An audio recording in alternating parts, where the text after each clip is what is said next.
Hello students, क्या हाल चाल है बेटा। इंट्रोडक्शन जो हम 1.3 का कर रहे थे उसके अंदर एक टॉपिक और बचता है और उस टॉपिक को थोड़ा समझाने के लिए मैंने जानबूझ करके ये अलग से वीडियो बनाया है।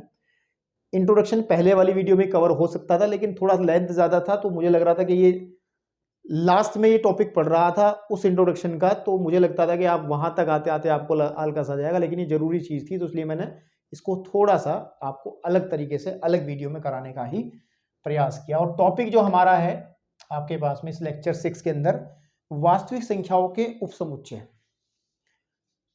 Subset of the set of real numbers. मतलब क्या है? सबसे पहली और जरूरी बात इसलिए रफ कर रहा हूं भाई, इसको मैं जगह चाहिए मुझे, ठीक है ना। सबसे पहली और जरूरी बात कि वास्तविक संख्याएं क्या होती हैं, इस चीज को लेकर के बड़ा ही कंफ्यूजन बच्चों के दिमाग में बना रहता है। जबकि वास्तविक संख्याओं का बहुत तगड़ा हिस्सा हमने क्लास 9th में सीखा है और 10th में भी संख्या पद्धति में वास्तविक संख्याओं की बातचीत हुई है। तो लेकिन फिर भी कंफ्यूजन बना रहता है कि वास्तविक संख्या है क्या।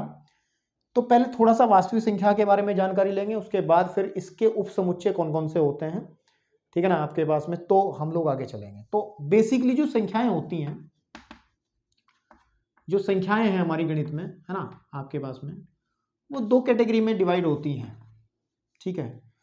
नंबर एक होता है आपका वास्तविक संख्या वाला हिस्सा, ठीक है ना, वास्तविक संख्याएं जिनको हम रियल नंबर कहते हैं। थोड़ा सा इसको ध्यान से समझ लेंगे बेटा। और दूसरी होती है काल्पनिक संख्याएं या इमेजनरी नंबर, हाइपोथेटिकल नंबर, ठीक है, सम्मिश्र संख्याएं, जिनको हम लोग पढ़ेंगे लेकिन संख्याएं, ठीक है ना, जिनको हम पढ़ेंगे लेकिन अभी नहीं पढ़ेंगे, ये आपके टॉपिक में है, आपके सिलेबस में है, इसके बारे में डिटेल से पढ़ेंगे। लेकिन पहले हम इसके बारे में पढ़ चुके और फिर भी नहीं जानते तो चिंता का विषय ये है, तो पहले से क्लियर करते हैं। ये तो अमूमन आगे जब आएंगे क्लियर हो ही जाएगा, है ना। तो वास्तविक संख्याएं क्या हैं? बेसिकली वास्तविक संख्याएं जो होती हैं, मैं एक डायग्राम से बताता हूं आपको, ठीक है। मैं बड़ा डायग्राम बनाऊंगा, इसको हटा दे रहा हूं पूरे को, मैं वास्तविक संख्याओं का एक बड़ा डायग्राम बनाऊंगा आपके सामने। वास्तविक संख्याओं का डायग्राम बना रहा हूं मैं, और इससे समझ में आ जाएगा आपको कंफर्म। काल्पनिक संख्याओं के बारे में जिक्र नहीं करेंगे, वो आगे हम चैप्टर पढ़ेंगे ही पढ़ेंगे, तो इसलिए ज़्यादा परेशान होने वाली बात नहीं है। तो वास्तविक संख्याओं को एक मैं बॉक्स में बनाता हूं और फिर क्लियर करके चलता हूं, ठीक है। ये पूरा घर है वास्तविक संख्या का। इसमें बड़ा हिस्सा, इसमें एक हिस्सा तो होता है, थोड़ा छोटा कर लो, उसमें कम लिखना पड़ेगा मुझे। एक हिस्सा होता है आपका, ठीक है, जिसमें हम परिमेय संख्याओं के बारे में बात करते हैं। किसकी बात करते हैं? परिमेय संख्या, ठीक है। वास्तविक संख्याओं को हम कैपिटल आर से लिखते हैं और परिमेय संख्या को हम क्यू से लिखते हैं, बिल्कुल ठीक बात है। और दूसरा हिस्सा होता है अपरिमेय संख्या, अपरिमेय संख्या। और अपरिमेय संख्या के जो समुच्चय को हम लोग टी से लिखते हैं, इसको क्यू से लिखते हैं, इसको टी से लिखते हैं। ये दो हिस्से होते हैं वास्तविक संख्याओं के। अब पहचान कैसे करें कि कोई संख्या वास्तविक है या नहीं है, इस संबंध में पहले बात कर लेते हैं, बाद में इसके बारे में बात करते हैं। आपको कोई संख्या दे दी गई, मान के चलो आपको 3/7 एक संख्या दी गई, वो कह रहा है बताओ ये वास्तविक है या नहीं है या काल्पनिक है। तो बड़ा ही सिंपल टेस्ट है और बड़ा ही आसानी से देखते हैं। जो भी संख्या दी जाती है आप उसका वर्ग कर लो, उसका वर्ग आपके पास में जो भी आएगा, अगर वो एक धनात्मक राशि आता है, पॉजिटिव क्वांटिटी आता है, तो हम कहते हैं ये संख्या जो है वो वास्तविक है। ये टेस्ट है, जांच है ये। अगर किसी भी संख्या का वर्ग आपके पास में लिख भी दें, यदि, है ना, ऐसे, यदि किसी संख्या का वर्ग, किसी संख्या का वर्ग, ठीक है, आपके पास में धनात्मक है, यानी कि पॉजिटिव है, धनात्मक संख्या है, तो वह संख्या वास्तविक, यानी कि रियल, है ना, ठीक है, होती है। आप कहोगे गुरुजी कैसी उल्टी बात कर दी। जो कम समझ वाले बच्चे वो जरूर सोच रहे होंगे सर जी सभी संख्याओं का वर्ग पॉजिटिव आता है, हमने आज तक देखा नहीं है। चलो दिखाते हैं। अगर कभी मान के चलो √-2 है, इसको मुझे चेक करना है कि ये वास्तविक है या काल्पनिक है, तो क्या करना होगा, इसका मैं चेक करने के लिए वही काम करूंगा कि √3 इसका मैं क्या कर दूंगा वर्ग। आपको गुरुजी लो पकड़ो, √-2 की वो 2 बार गुणा करूंगा और √2 से √2 हटेगा तो -4 आ जाएगा, बिल्कुल आएगा, नहीं -2 आई थिंक, सॉरी -2 नहीं, -2 ही आएगा, ठीक है, -4 आएगा ना, तो 2 ही आ जाएगा आपके पास, बाहर आ जाएगा ना।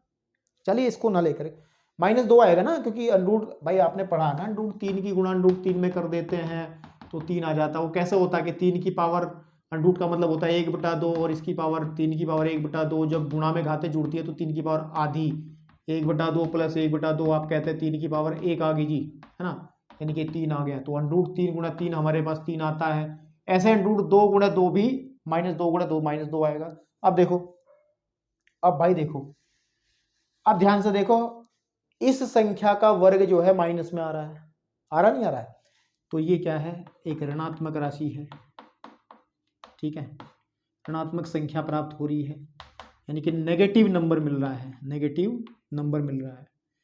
इसका मतलब ये जो संख्या है ये वास्तविक नहीं है, ये वास्तविक नहीं है, तो वास्तविक नहीं है तो क्या होगी फिर, ये काल्पनिक होगी, है ना, कैसी होगी, काल्पनिक, या फिर सम्मिश्र, या फिर कॉम्प्लेक्स अंग्रेजी में कहते हैं, है ना, क्या कहते हैं, कॉम्प्लेक्स। अभी चक्कर में मत पड़ो, इनको सबको हमें पढ़ना है, आपके कोर्स में है, तो ये तो सिर्फ इतनी बात थी, कोई दी गई संख्या आपको चलती फिरती दिखाई देगी तो उसको वास्तविक है या काल्पनिक है उसको देखने का क्या तरीका, उसका वर्क करो तुरंत, वर्क करने पे अगर प्लस आता है तो वास्तविक है, अगर माइनस आता है तो वो वास्तविक नहीं है। तो ये पहचान थी। लेकिन अब बात करते हैं वास्तविक संख्या। वास्तविक संख्या 2 ही कैटेगरी में होती हैं, परिमेय संख्याएं, अपरिमेय संख्याएं, ठीक है। अब परिमेय संख्याओं के अंदर अगर हम लोग बात करें तो परिमेय संख्याओं की परिभाषा आपको पता है कि कौन सी होती है, P/Q के रूप वाली, है ना, रूप वाली ये तो होती है, और जहां पर P, Q जो है वो अवयव हैं किसके, इंटीजर्स के, यानी कि पूर्णांकों के समुच्चय से आते हैं, तथा एक बात और, Q कभी भी 0 के बराबर नहीं हो सकता, है ना। और अपरिमेय में इसका विपरीत है, जो P/Q के रूप में नहीं लिखी जा सकती, ये अलग डिबेट है कि क्या होती है, इसको हमने क्लास 9th के अंदर वास्तविक संख्या के चैप्टर में इसका पूरे का पोस्टमार्टम करा था, परिमेय संख्या का भी अपरिमेय संख्या का भी वीडियोस जो है मेरे चैनल पर उपलब्ध हैं, क्लास 9th का पहला चैप्टर, तो आप अगर वहां से देखें तो और डिटेल्स आपको समझ में आएगा। आप क्लास 11th में हो तो आई थिंक, उम्मीद करता हूं कि आप इतनी चीजें समझ के चले होंगे आगे की तरफ। अगर नहीं समझ में आया तो आप लोग इसको पक्का करके चले, नहीं तो दिक्कतें आ जाएंगी, ठीक है। अब परिमेय संख्या के अंदर भी बहुत सारी चीजें आती हैं आपके पास में। परिमेय संख्या के अंदर अगर हम लोग बात करें, ये परिमेय संख्या का कॉन्सेप्ट है इतना वाला।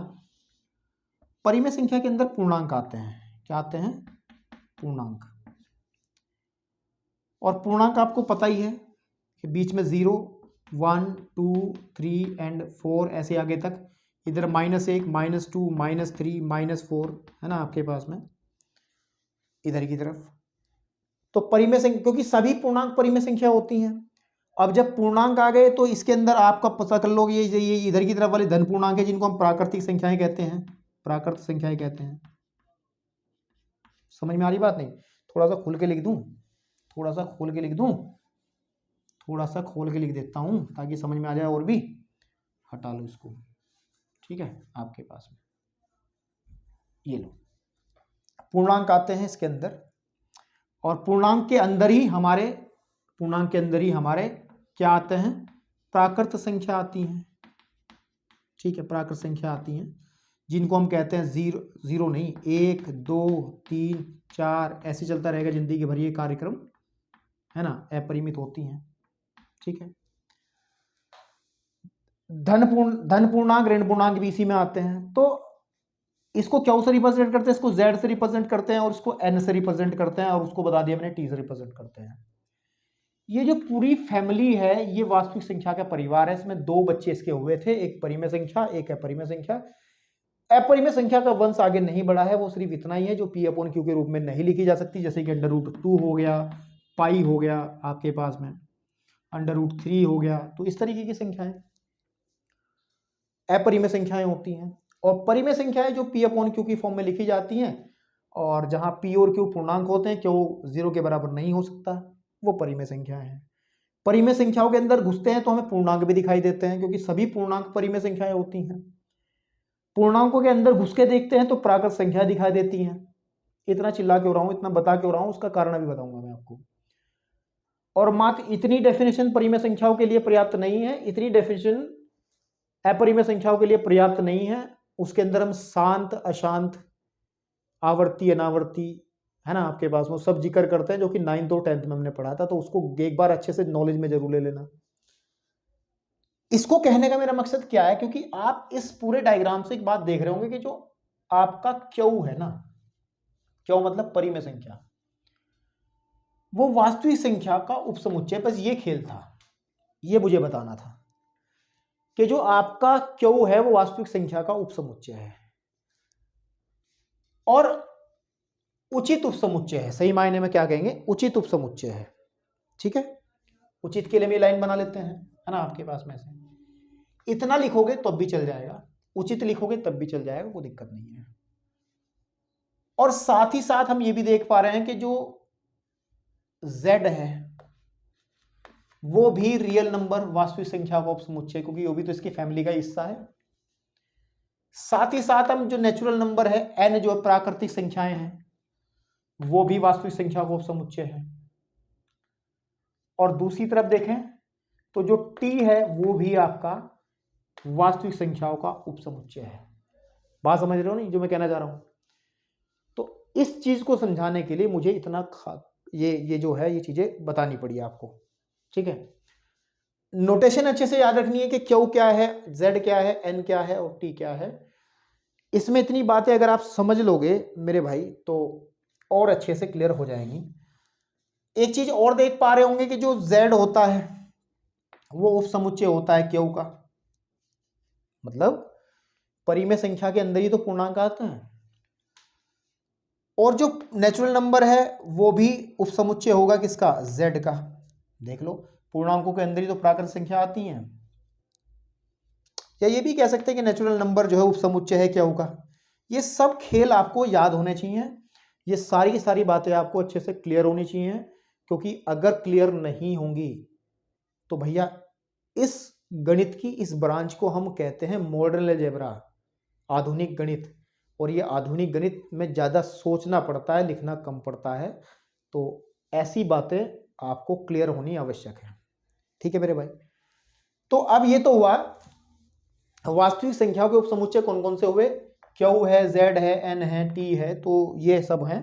बाकी और भी होते हैं, जितनी आपके पास में विषम संख्याएं हैं, सम संख्याएं हैं, वो सब जो हैं, ठीक है ना, अभाज्य संख्याएं हैं, सम संख्याएं। भाई सम संख्याएं भी क्या हैं, ठीक है, आपके पास में वो भी उपसमुच्चय है R का। विषम संख्याएं हैं, क्योंकि ये सब सारी की सारी इस कैटेगरी में आती हैं, क्योंकि सम विषम कहाँ से निकलती हैं, प्राकृतिक में से निकलती हैं, पूर्णांकों में से निकलती हैं, अभाज्य भाज्य भी इसी में से निकलती हैं। तो विषम संख्याएं क्या हो गई, वो भी सारी की सारी उपसमुच्चय होंगी R का। ऐसे ही हमारे पास में अभाज्य जो संख्याएं होंगी वो भी आपकी R का उपसमुच्चय होंगी, भाज्य होंगी, जो भी होंगी आपके पास वो भी R का होंगी, तो उपसमुच्चय होंगे R का। तो ये R जो है, आई थिंक ये भगवान है संख्याओं का, वास्तविक संख्याओं का जो हम पढ़ रहे हैं। इसके अंदर अधिकतर जितना हम पढ़ते हैं, केवल आप काल्पनिक संख्याओं को अलग छोड़ें जो हम पढ़ेंगे उनको, तो बाकी सभी संख्याएं जितनी हम आज तक पढ़ी हैं उन सब का अधिसमुच्चय, सुपरसेट, इनके बाप है ये कौन, वास्तविक संख्याओं का समुच्चय। चलिए ये तो थोड़ा सा बात हो गया, लेकिन अब उपसमुच्चय को दूसरे हिसाब से भी हम लोग थोड़ा बताते हैं। इसको जो आपके काम की चीजें स्क्रीनशॉट ले लें और फिर आगे की तरफ हम लोग बढ़ते हैं। चलिए एक और जरूरी टॉपिक इसके अंदर होता है जो कि इंटरवल को लेकर के है, अंतराल को लेकर के है। और अंतराल ये भी बिल्कुल नया फ्रेश ताजा टॉपिक है आपके लिहाज से, क्योंकि आप क्लास 10 से उठ के आए हो और 10th पास करके आए हो बढ़िया से। तो इंटरवल को समझना जरूरी है, इसलिए जरूरी है क्योंकि इसका इस्तेमाल बहुत ज़्यादा है। अभी थोड़ा सा समझ के छोड़ देंगे और जब इसका इस्तेमाल आएगा तो फिर रिकॉल करके दोबारा से वापस बुला लेंगे, लेकिन अभी मेरी जिम्मेदारी बनती है एक बार तो उसको बता के चलूंगा आपको। पहले समझ लो अंतराल क्या होता है, कि अगर अंतराल क्या होता है पहले मैं आपको ये बता देता हूँ, इंटरवल क्या होता है। ठीक है, अंतराल क्या होता है। सपोज कर लो एक मेरे पास दो संख्याएं हैं, सपोज कर लो एक संख्या मेरे पास में 2 है और एक संख्या मेरे पास में 4 है।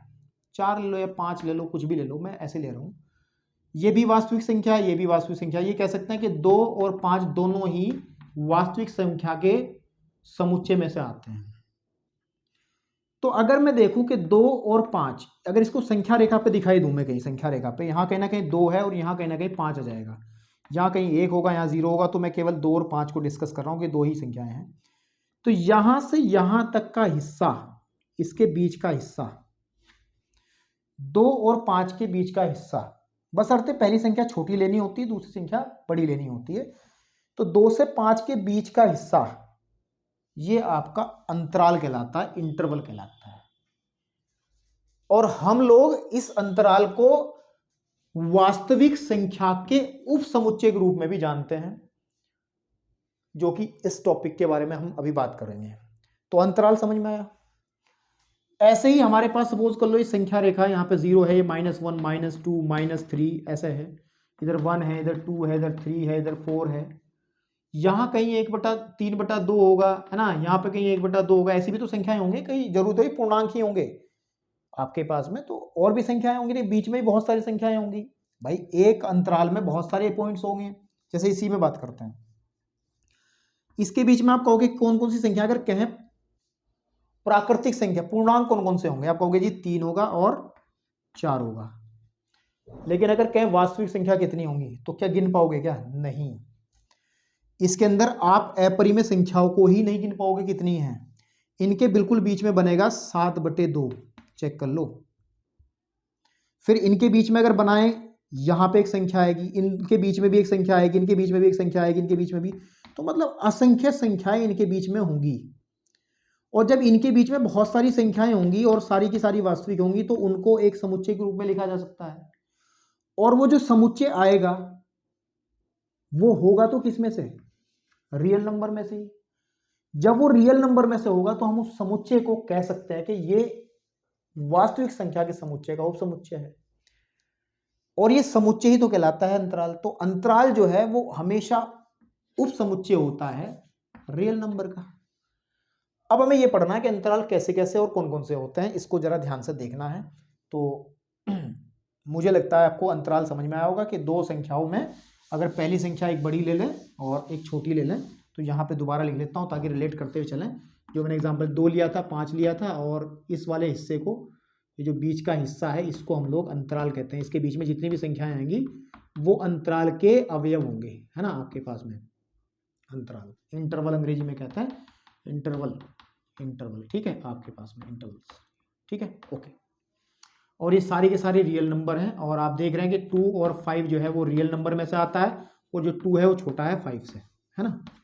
तो इसी क्रम में अगर मैं एक चीज लिखता हूं कि यदि, ध्यान से देखना, यदि मैं एक संख्या a लेता हूं जो छोटी है b से, और ये कन्फर्म है कि जो a और b है मेरे भाई वो वास्तविक संख्याओं में से ही आए हैं। किस में से आए हैं? चौक जरा उठा लें। किस में से आए हैं? वास्तविक संख्याओं में से बेटा। अरे यार चौक, एक मिनट। वो कहां से आए हैं? वास्तविक संख्याओं में से ही आए हैं। तो हम लोग क्या करते हैं? हम लोग एक समुच्चय बनाते हैं। देखिए, एक समुच्चय बनाता हूं मैं। किस तरीके का समुच्चय बनाता हूं कि जिसके अंदर x सच दैट x इस प्रकार के अवयव हैं कि जो x है वो बिल्कुल a के बीच का, a से बड़ा है और b से छोटा है। इस तरीके का समुच्चय है। अभी आपको क्लियर नहीं हो रहा होगा, मैं क्लियर करूंगा। ये एक समुच्चय है जिसको हम कहते हैं आपके पास में क्या कहते हैं? एक मिनट।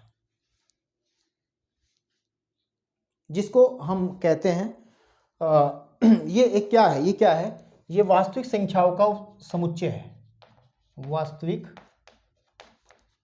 संख्याओं को थोड़ा उधर लिख लेते हैं, अच्छे से लिखते हैं, है ना, आपके पास में वास्तविक संख्याओं का एक समुच्चय है, संख्याओं का समुच्चय है ना, आपके पास में समुच्चय, सेट ऑफ रियल नंबर्स। सारे रियल नंबर नहीं ले रहे हैं, केवल वो ले रहे हैं कि जो एक्स टाइप के एलिमेंट, जो एक्स ए के बड़ा और बी से बिल्कुल छोटा हो, ए और बी के बराबर ना हो। मतलब क्या है, इस वाले में आ जाओ। अगर ए हमारा ये है, बी ये है, अगर ए ये है और बी हमारा ये है, तो इसके बीच की जितनी भी संख्याएं, मतलब ये नहीं, देखो ना तो 2 को लेंगे ना 5 को लेंगे, केवल लेंगे तो इनके बीच की जितनी भी संख्याएं आएंगी, इनके बीच में आने वाली जितनी भी संख्याएं हैं, उन संख्याओं को लेंगे तो हमारे पास ये एक सेट बनेगा जिसको हम कहते हैं, जिसको हिंदी में कहते हैं विवृत। ठीक है ना, विवृत अंतराल। क्या कहते हैं? विवृत अंतराल।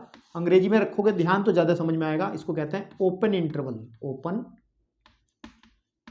इंटरवल। ठीक है, ओपन इंटरवल।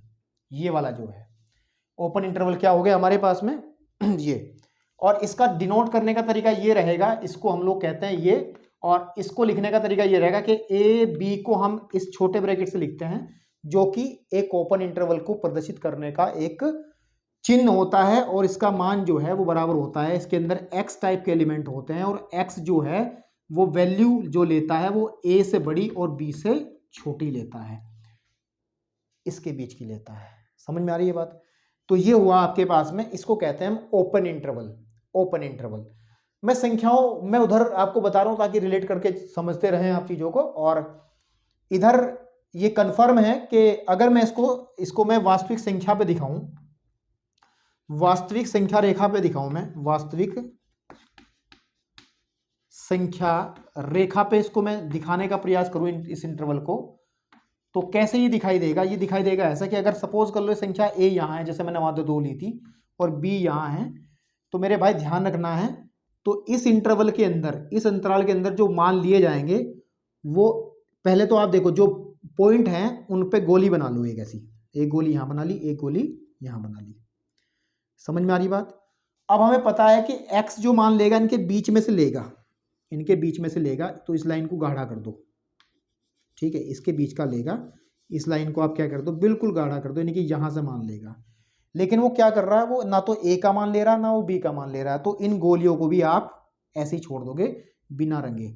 ये अगर गोलियां खाली हैं, मतलब बिना रंगे छोड़ी हैं, तो इसका मतलब x जो है x ए के बराबर भी नहीं है और x बी के भी बराबर नहीं है, x कहीं इनके बीच का है, x जो है कहीं इनके बीच का है, a से बड़ा है और b से छोटा है, x कहीं ना कहीं यहां से आएगा।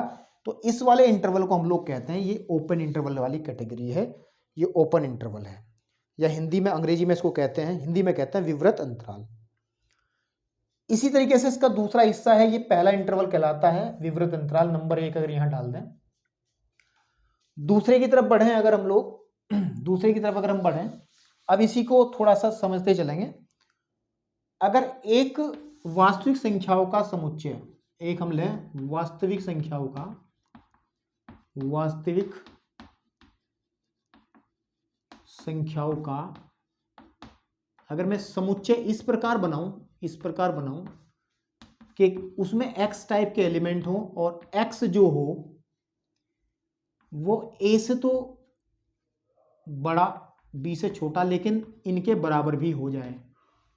इस वाले केस में क्या था, बराबर नहीं हो रहा था, तो इसको हम कहते हैं ओपन है, ये ओपन इंटरवल है। लेकिन ये जो है आपके पास में, ये जो है आपके पास में बराबर भी हो जा रहा है, तो इसको कहते हैं हम a, b, और इसके लिए जो सिंबल यूज करते हैं वो ब्रैकेट ऐसे लगाते हैं, स्क्वायर ब्रैकेट।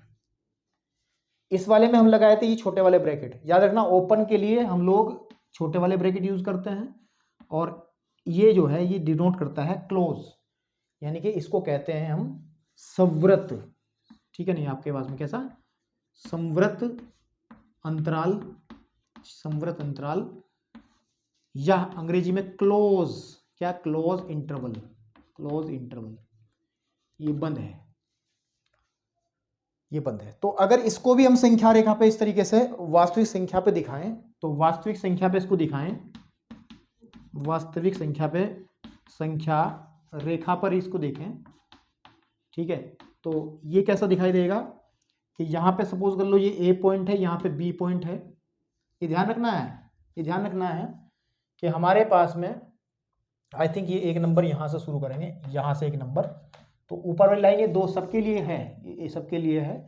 तो हमारे पास जो x का जो मान लेना है वो इनके बीच का तो है ही है, साथ ही साथ ये a भी ले लिया जाएगा और ये b भी ले लिया जाएगा। हमने कि इस बार ये जो गोलियां हैं, ये जो पॉइंट्स हैं, इनको यहाँ पे डार्क नहीं किया था क्योंकि a और b नहीं लेने थे, यहाँ पे a और b लेने हैं तो इसलिए इनको डार्क कर दिया गया। तो x जो है, x यहाँ पर a के बराबर भी है, x जो है यहाँ पे b के बराबर भी है, और x जो है इनके बीच का भी है। ओके, तो ये कहलाता है आपका क्लोज इंटरवल, ठीक है ना, ये कहलाता है आपका क्लोज इंटरवल। तो ध्यान रखना है। दो और आते हैं इसमें, दो और आते हैं, ये हमारा दूसरे नंबर का था। अब तीसरे पे चलते हैं। तीसरा होता है आपके पास में, तीसरे में होता है ओपन क्लोज, मैं शॉर्टकट में बताऊंगा। Open close, open close interval, ठीक है, आपके पास में इंटरवल, ठीक है। तो ओपन क्लोज को हिंदी में कहें तो एक तरफ से तो ओपन हो गया, यानी कि आपके पास में एक तो विवृत हो गया और एक तरफ से संवृत हो गया अंतराल, ठीक है।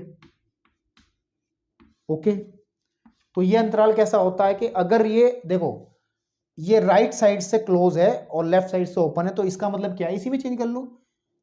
ओपन एक तरफ से ओपन है, ओपन ए की तरफ से तो ये ओपन है, यानी कि एक तरफ से तो ये ओपन वाला ब्रैकेट बनेगा क्योंकि ओपन के लिए हमने ये वाला इस्तेमाल किया था, और बी की तरफ से ये क्या है, क्लोज है, ठीक है। आपके पास में इसके क्रम को ध्यान रखो, पहले ओपन है फिर क्लोज है, ये बराबर होगा, ये बराबर होगा, इसका डेफिनेशन क्या बनेगी भाई हमारे पास में, ये बनेगी, इसमें एक्स टाइप के एलिमेंट होंगे, लेकिन एक्स जो है वो इधर से ओपन है तो एक से बड़ा होगा, लेकिन वो बी से छोटा होगा और बराबर भी होगा क्योंकि ये इधर से क्लोज है, क्लोज वाले में हम वैल्यूज ले लेते हैं, तो ये वाला होगा। इसको अगर संख्या रेखा पे ऐसे दिखाएंगे, ये ए पॉइंट था, ये बी था, तो अगर ये हमारे पास ये ए है और यहाँ पे ये बी है, ये ए है और ये बी है, तो वैल्यू एक्स की जो आएंगी, जो एक्स के मान आएंगे वो सारे आएंगे, ये वाले ए नहीं आएगा लेकिन बी आ जाएगा।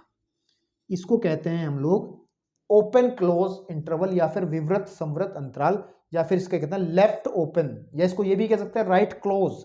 लेफ्ट साइड से ओपन है और राइट साइड से क्लोज है, तो इसको ये भी कहा जा सकता है। एक और बचता है, उसको लिखने के लिए मैं यहां पे इस्तेमाल करता हूं जगह, और वो होता है इधर से क्लोज हो जाएगा, क्लोज ओपन, है ना, क्लोज ओपन इंटरवल, ठीक है। आपके पास में इंटरवल, या हिंदी में कहेंगे एक तरफ से तो क्लोज हो गया, क्लोज का मतलब एक तरफ से तो संवृत हो गया। ये अंग्रेजी हिंदी में बड़ा डिफिकल्ट है, अंग्रेजी में बड़ा आसान पड़ता है। संवृत हो गया, एक तरफ से हो गया ये आपके पास में विवृत, है ना, ठीक है। विवृत ऐसे ही तो है, विवृत ऐसे तो लिखा जाता है यार, हाँ ठीक लिख रहा हूं मैं, विवृत अंतराल, अंतराल। मेरी चौक भी जरा छोटी हो गई सारी की सारी यार,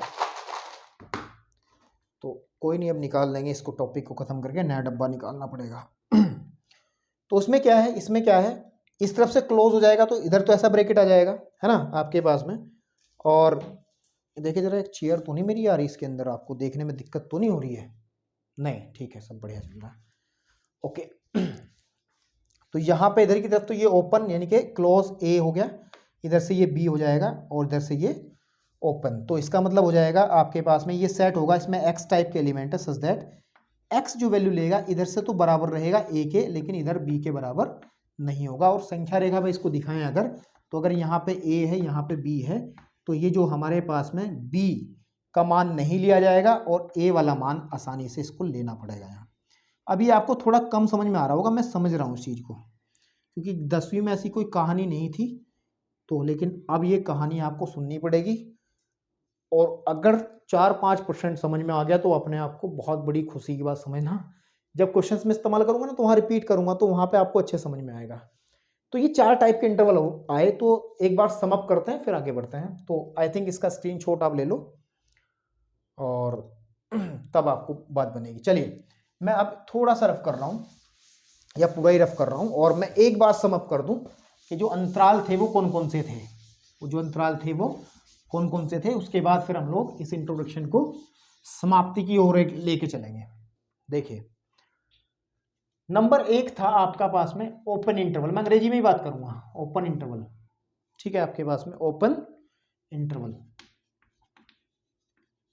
ओपन इंटरवल क्या होता है कि अगर, यदि ध्यान रखना, यदि a छोटा है b से और साथ ही साथ a और b जो है वो रियल नंबर्स हैं, तो एक ऐसा समुच्चय इस तरीके से जिसको लिखा जाएगा और जिसके अंदर अवयव जो होंगे वो x टाइप के होंगे और x जो है वो a से बिल्कुल बड़ा होगा, स्ट्रिक्टली बड़ा होगा, और स्ट्रिक्टली छोटा होगा b से। स्ट्रिक्टली का मतलब होता है कि अगर लिखा है कि x a से बड़ा है तो इसको कहते हैं स्ट्रिक्टली, बिल्कुल बड़ा है जी। लेकिन अगर ये निशान लग जाता है फिर स्ट्रिक्टली नहीं शब्द इस्तेमाल होता, इसका मतलब x जो है a से बड़ा है और बराबर भी है। तो अगर ये निशान नहीं लगा तो स्ट्रिक्टली बोलते हैं कि स्ट्रिक्टली, है ना आपके पास में, स्ट्रिक्टली, है ना, स्ट्रिक्टली आपके पास में बड़ा है। तो ओपन इंटरवल की डेफिनेशन ये हो गई। दूसरे नंबर पे हमने इसको संख्या रेखा पे हमने दिखाया था यहाँ पे अभी कि अगर ये a है ये b है ना, ये a है ये b है, तो बिल्कुल इनके बीच के जो मान है वो आ जाएंगे और कुछ नहीं आएगा, ये भी नहीं आएंगे। ओके, ठीक है, इनके बीच के मान। दूसरा था हमारे पास में वो था close interval, close interval, interval, ठीक है आपके पास में, इसको हिंदी में कहते थे विवृत, है ना, विवृत अंतराल, ठीक है, और इसको कहते हैं संवृत अंतराल, ठीक है आपके पास में संवृत अंतराल। तो इसको लिखने का तरीका था कि वही कंडीशन है कि यदि हमारे पास में, ये तो लिख ही दिया मैंने, कि इसको लिखते हैं ऐसे ब्रैकेट से a, b, और इसका मतलब ये होगा कि इसके अंदर जो अवयव आएंगे वो कैसे होंगे, उसमें x टाइप के एलिमेंट होंगे और x जो होगा वो 1 से बड़ा और बराबर भी होगा और b से छोटा और बराबर भी होगा। तो इस केस में जो चित्र बनता था वो ये बनता था कि अगर ये पॉइंट a है और ये पॉइंट b है तो ये गोलियां भी इंक्लूड हो जाएंगी, a और b के मान भी इंक्लूड हो जाएंगे, उनके बीच की भी वैल्यूज आ जाएंगी। तीसरे नंबर पे हमने कहा था कि एक होगा ओपन क्लोज, एक तरफ से ओपन होगा और दूसरी तरफ से क्लोज होगा, यानी कि इधर से ओपन इधर से क्लोज। तो इसकी डेफिनेशन बनती थी कि इसमें x टाइप के एलिमेंट होंगे, इधर से ये ओपन है तो a का मान वो केवल स्ट्रिक्टली लेगा है, x a से बिल्कुल बड़ा है और लेकिन a b से छोटा भी है और बराबर भी है, तो ये वाला होता था। इसको हम लोग कहते थे, इसका नाम नहीं लिखा, इसको कहते थे हम लोग, नाम इसका यहाँ लिख दे रहा हूं मैं, इधर से ओपन है ना, ये क्या रहता है ओपन क्लोज, ओपन क्लोज, है ना, इंटरवल, ओपन क्लोज इंटरवल, ठीक है मेरे भाई। ओके, अब एक चीज और लास्ट वाला जो 4 था रिवीजन कर रहे हैं ना, इधर से क्लोज हो जाएगा और इधर से ओपन हो जाएगा, इधर से ओपन हो जाएगा, इसको हम कहते थे क्लोज ओपन, क्लोज ओपन, ठीक है, क्लोज ओपन। तो ये सब समझाऊंगा मैं, जब क्वेश्चंस करूंगा तब ज़्यादा बेहतर समझ में आएंगे, लेकिन अभी डेफिनेशन लिख करके छोड़ दे रहे हैं। इसके अंदर x सच दैट x के a वाली वैल्यू वो लेगा, ठीक है, लेकिन वो b वाली वैल्यू नहीं लेगा। और इसका ऊपर वाले का भी चित्र, इसका भी चित्र बना लेते हैं फटाफट। यहाँ पे अगर a है, यहाँ पे अगर b है, तो a की वैल्यू तो वो नहीं लेगा, इस वाले में नहीं लेगा, और b वाली वैल्यू वो ले लेगा, है ना आपके पास में।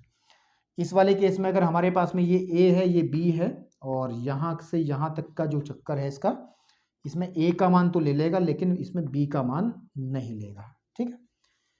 अब मेन कॉन्सेप्ट ये है कि जितने भी हमने इंटरवल लिखे हैं, जितने भी अंतराल ये लिखे हैं, ये सारे के सारे, चाहे वो a b हो, चाहे वो क्लोज इंटरवल ए बी हो, चाहे वो ओपन क्लोज हो, चाहे वो क्लोज ओपन हो, ये सब के सब ये वास्तविक संख्या के उपसमुच्चय हैं। ये सब के सब वास्तविक संख्याओं के उपसमुच्चय, क्योंकि ये आते तो वास्तविक संख्या पे से ही, जो वास्तविक संख्या होती है हमारे पास में रियल नंबर, है ना, आपके पास में रियल नंबर की लाइन है ये, ठीक है, ये अंतराल इसी के बीच से तो कहीं ना कहीं आए होंगे। तो ये सारे के सारे उपसमुच्चय हैं किसके, रियल नंबर, वास्तविक संख्याओं के ये उपसमुच्चय हैं। अब एक दो नोटेशन और हैं जिनको थोड़ा सा याद रखने की जरूरत है। देखो क्या है, अच्छा सुनो, हमारे पास में याद रखना है बीच में तो जीरो होता ही होता है ना, इधर की तरफ आप इन्फिनिटी होता है, अनंत होता है, प्लस वाला, उधर की तरफ होता है माइनस वाला। ठीक है मेरे भाई। अगर हम लोग बात करते हैं जीरो, जीरो और अनंत, इधर से आप क्लोज कर लेते हो, इधर से आप ओपन लिख लेते हो, तो ये किस चीज को रिप्रेजेंट करेगा, कोई बता सकता है? क्लोज का मतलब ये रहा हमारे पास में इधर वाली सारी वैल्यू, लेकिन अनंत को नहीं ले रहे हैं, है ना। तो ये किसको रिप्रेजेंट करेगा? इधर की तरफ जीरो से उधर की तरफ सारी धनात्मक आती हैं, तो इनको कहते हैं धनात्मक वास्तविक संख्याएं। ये होंगी धनात्मक वास्तविक संख्याएं, है ना। याद रखना है कि ये जो इंटरवल है 0 कोमा इंफिनिटी, इधर से क्लोज ओपन इंटरवल 0 से अनंत तक का, ये वाला जो है धनात्मक वास्तविक संख्याओं का रिप्रेजेंटेशन देगा, क्योंकि ये यहां से शुरू हुआ है और यहां तक 0 को भी हम ले रहे हैं, है ना। आपके पास में एक मिनट जरा, 0 को भी हम लोग ले रहे हैं, तो धनात्मक ना कह के इनको गलत कर दिया, क्योंकि 0 ना तो धनात्मक होती ना ऋणात्मक होती। तो आप एक काम करो, इसको आप यहां पर लिखेंगे, इसको आप लिखेंगे नॉन नेगेटिव, यानी कि नॉन नेगेटिव को कहते हैं नॉन नेगेटिव अंग्रेजी में, तो नॉन नेगेटिव जो नेगेटिव नहीं है, नॉन नेगेटिव। और नॉन नेगेटिव को हिंदी में क्या कहते हैं? नॉन नेगेटिव रियल नंबर, है ना, रियल नंबर। तो हिंदी में कहते हैं इनको ऋणोत्तर, क्या कहते हैं? ऋणोत्तर वास्तविक संख्याएं। तो बेटे ध्यान रखना है, वो गलत बोल दिया था मैंने, कि अगर 0 से अनंत तक है इस तरीके का इंटरवल है, तो वो नॉन नेगेटिव रियल नंबर्स को दिखाता है, यानी कि सारे के सारे रियल नंबर जो धनात्मक है। ओके, अगर ऐसा हो माइनस इन्फिनिटी की तरफ से ओपन हो जाए और इधर 0 पे ये क्लोज हो जाए, ठीक है ना। आपके पास में 0 पे ये क्लोज हो जाए, 0 पे क्लोज हो जाए और 0 पे भी आप ओपन कर लो, 0 की वैल्यू को भी ना लो, तो यानी कि इसको छोड़ करके, अगर मैं इसको छोड़ करके इधर वाली सारी वैल्यूज दूं, तो 0 से उधर सारी की सारी ऋणात्मक राशियां आती हैं, तो हम कहते हैं ये होती है नेगेटिव रियल नंबर, या फिर ऋणात्मक वास्तविक संख्याएं, है ना, वास्तविक संख्याएं, ऋणात्मक वास्तविक संख्याएं, अंग्रेजी में कहते हैं नेगेटिव, ठीक है, नेगेटिव रियल नंबर्स, ठीक है, आपके पास में नेगेटिव रियल नंबर्स। और अगर कभी ऐसा हो, जो तो ऊपर लिख दिया मैंने कि माइनस इन्फिनिटी से इन्फिनिटी तक दोनों तरफ ओपन हो, तो इसको हम कहते हैं वास्तविक संख्याएं हैं सारी। ये क्या है? वास्तविक संख्याएं। तो अगर ऐसा कभी दिखाई देगा कि माइनस इन्फिनिटी से प्लस इन्फिनिटी दोनों तरफ से ओपन है, इन्फिनिटी पे तो हमेशा ओपन रहेगा, अगर इन्फिनिटी है कहीं भी लिखा हुआ तो उस पर हमेशा ओपन, क्योंकि कभी भी अनंत मान माना जा सकता है, परिभाषित मान लिया नहीं जाता किसी का। तो अगर इस तरीके से, तो ये तो रिप्रेजेंट करता है वास्तविक संख्याओं को, और अगर ऐसा है तो ये दिखाएगा नॉन नेगेटिव, यानी कि ऋणोत्तर। नॉन नेगेटिव का मतलब धनात्मक नहीं, 0 को छोड़ करके और जितनी भी धनात्मक संख्याएं होंगी वो सारी की सारी नॉन नेगेटिव में आ जाएंगी, क्योंकि 0 जो है ना तो नेगेटिव होता ना पॉजिटिव होता। अब अगर बात करें इस वाले की, तो माइनस इन्फिनिटी से 0 तक का, यानी कि इधर वाला हिस्सा, ये आपका हो जाएगा ऋणात्मक वास्तविक संख्याएं, जिनको नेगेटिव रियल नंबर कहते हैं। चाहे इसमें लिख भी सकते हैं, इसमें लिखना चाहो इसमें भी लिख सकते हैं। इधर वाला जो हिस्सा है तो आपके पास में नेगेटिव रियल नंबर हो जाएगा, नेगेटिव रियल नंबर, है ना, आपके पास में। और ठीक है ना, नंबर, ठीक है। और ये इधर की तरफ जो आ जाएंगे वो आ जाएगा नॉन नेगेटिव, है ना, आपके पास में नॉन नेगेटिव रियल नंबर्स, ठीक है, आपके पास में रियल नंबर्स। और ये पूरी की पूरी लाइन आपकी रियल नंबर्स की हो जाएगी। तो ये बेटे इंटरवल की कुछ खास बातें थी, और बहुत ज़्यादा ज़रूरी जानकारी मैंने आपको ये दी है। और अगर आपको कन्फ्यूज़न बना होगा, 100% कन्फ्यूज़न बना होगा, ये मैं तय करता हूँ क्लास 11th के बच्चों को, क्योंकि जो 10th से आते हैं उनको ये कन्फ्यूज़न बना रहता है कि क्या पढ़ा दिया ये। अभी अगर समझ में नहीं आया होगा तो उसको स्टोर रूम में डाल दो, जब मैं क्वेश्चंस कराऊंगा तो वहाँ पे एक एक चीज़ को मैं क्लियर करके आपको बताऊंगा, तो अब आपको ज़्यादा बेहतर समझ में आएगा, घबराने वाली कोई बात नहीं है। तो अब इसके अंदर एक दो टॉपिक और बचते हैं और वो टॉपिक डिस्कस करने के बाद ये इंट्रोडक्शन, जो कि काफी लंबा इंट्रोडक्शन हो गया एक्सरसाइज 1.3 का, उसको समाप्ति की तरफ लेके जाता है। इसमें एक आपके सामने एक टॉपिक और बचता है, और वो टॉपिक बचता है, आगे बढ़ते हैं अगर हम लोग इस तरीके से, ठीक है, वो होता है, एक होता है घात समुच्चय। अब अपने समुच्चय पे आ जाओ, घात समुच्चय, ठीक है, घात समुच्चय, इसको अंग्रेजी में कहते हैं पावर सेट। क्या कहते हैं? पावर सेट, है ना, पावर सेट। घात समुच्चय एक्चुअली होता क्या है, अभी मैंने आपको पढ़ा के चला था उपसमुच्चय। क्या पढ़ाया था मैंने अभी आपको? उपसमुच्चय मैंने पिछले वाली वीडियो में डिस्कस किया है, यानी कि हमने सबसेट हमने डिस्कस किया है, सबसेट्स हमने डिस्कस किया है। तो सबसेट्स के अंदर क्या खास बात होती है, हमने कहा था कि अगर ए हमारे पास कोई समुच्चय है, 1 2 3 इसके अवयव अंदर अवयव हैं, इसके जो उपसमुच्चय हमने लिखने बताया, तो सबसे पहला 5 आएगा, दूसरा 1 आ जाएगा, फिर हमारा 2 आ जाएगा, फिर हमारा 3 आ जाएगा, और फिर आपके पास में 1, 2 आ जाएगा, और फिर 1, 3 आ जाएगा, और फिर 2, 3 आ जाएगा, और एक आएगा लास्ट में 1 2 एंड 3। तो ये इसके 1 2 3 4 5 6 7 8 इसके उपसमुच्चय बन जाएंगे, ठीक है। यानी कि इस ए के जो बच्चे हैं वो 8 हैं, ठीक है।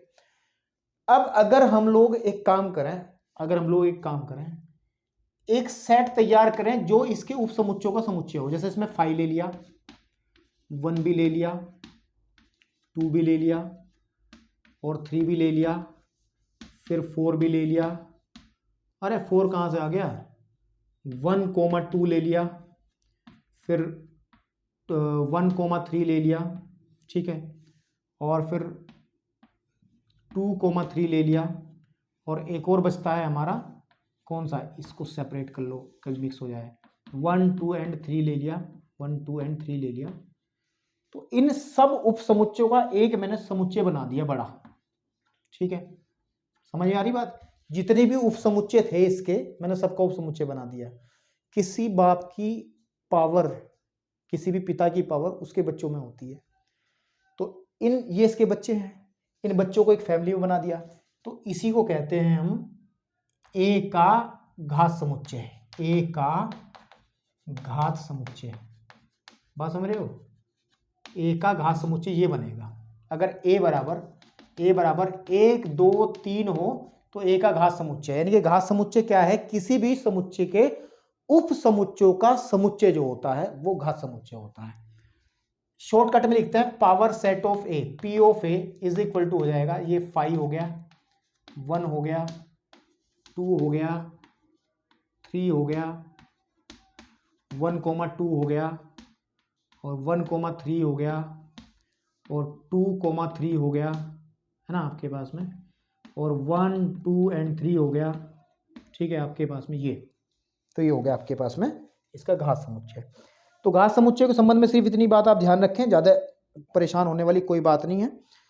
उसके बाद में अगर हम बढ़ें, एक और होता है हमारे पास में सार्वत्रिक समुच्चय।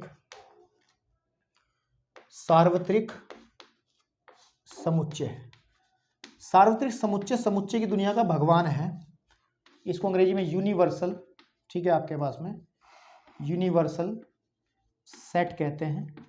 यूनिवर्सल सेट क्या होता है समझ लें, बहुत जल्दी से समझ में आ जाएगा आपको, कोई दिक्कत नहीं है भाई। देखो भगवान के अंदर क्वालिटी क्या होती है, यूनिवर्सल का मतलब पूरी दुनिया का सेट, पूरे जितने भी कोई भी है, इसके अंदर खास बात क्या होती है कि दुनिया में कोई भी सेट लेके आओगे इसके सामने, वो इसका उपसमुच्चय होगा, मतलब वो इसका बेटा होगा।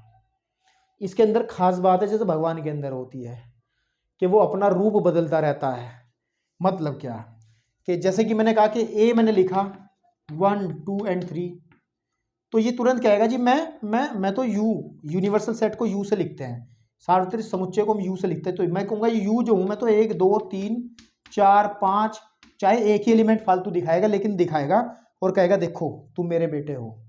आप कह सकते हैं ए उपसमुच्चय है यू का, है ना। आपने कहा लो मैं तो जी ए कोई दूसरा सेट लिखूंगा, मैं तो वी लिखूंगा, वी कोई सेट लिखूंगा, ए ई आई ओ यू, तो फिर यूनिवर्सल सेट पता क्या कहेगा। तो अगर ये है तो मैं ए से लेके बी सी और मैं जेड तक हूँ, बता। तब भी वी जो है सबसेट है यू का। तो यूनिवर्सल सेट एक ऐसा सेट होता है, सार्वत्रिक समुच्चय एक ऐसा समुच्चय होता है जिसका जो सभी का अधिसमुच्चय होता है, सभी का सुपर सेट होता है, सबका बाप होता है। इसके अंदर क्वालिटी होती है जैसा समुच्चय ऐसा ही अपने आप को ढाल लेता है। यहाँ पर ये संख्याओं वाला है तो उसने अपने आप को संख्या बता दिया। इसने ये वी वोवेल्स का सेट है, इसने कहा मैं पूरी अंग्रेजी वर्णमाला का सेट हूँ, बता कहाँ भागेगा। तो इसी तरीके से जैसे हम बात करें कि इसी तरीके से अगर संख्याओं की दुनिया में बात करें, संख्याओं में अगर बात करें, ठीक है, संख्याओं में जो आर है वो सार्वत्रिक समुच्चय के तरीके से काम करता है, क्योंकि आप अगर नेचुरल नंबर को लोगे, प्राकृत संख्या को, वो भी आर का उपसमुच्चय होगा। आप परिमेय संख्याओं को लोगे वो भी आर का उपसमुच्चय होगा। अगर आप पूर्णांकों को लोगे वो भी आर का उपसमुच्चय होगा। तो जो आर है वो सार्वत्रिक समुच्चय के तरीके से काम करता है समुच्चयों के, संख्याओं के समुच्चयों के अंदर, ठीक है ना आपके पास में। तो ये सार्वत्रिक भी आपको समझ में आया होगा। अब इसके कुछ क्वेश्चंस हम लोग देखेंगे और सॉल्यूशन करेंगे। इंट्रोडक्शन को थोड़ा ढंग से देख लेना। धन्यवाद।